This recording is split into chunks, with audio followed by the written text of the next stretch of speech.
Hozir men buni ommaga chiqib etsam, kommentda meni so'kib tashlashadi. Necha oydan beri uy olaman deb yuribman. Zo'r lokatsiya, zo'r remont, zo'r narx bo'ladi.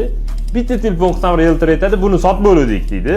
Men sizga boshqasini tavsiya qilaman deydi. Hozir men buni ommaga chiqib etsam, kommentda meni so'kib tashlashadi. Ko'pchilik maklerlar OLXga qo'ygan e'lonligini 90% yolg'on bo'ladi. Bu o'zi aslida marketing deyiladi.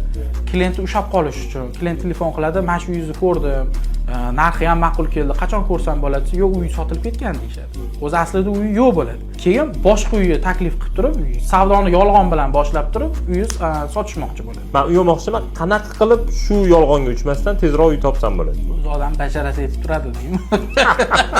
Bilmayman. Ko'rishganda bilsa bo'ladi-da, ana o'zini. Iloji bo'lsa bir oycha kuzatsa, mana qaysidir realtor orqali ishlamoqchi bo'lsa, bir oycha kuzatsa uni. Xatti-harakati, gap so'zi, oq qochmayaptimi yoki yani bo'rtirib gapirmayaptimi? Shulardan bilib, asosan o'sha yuz tuzilishidan o'zi odam yetib turadi qanaqaligi. Shunaqa bilib ishlasa bo'ladi.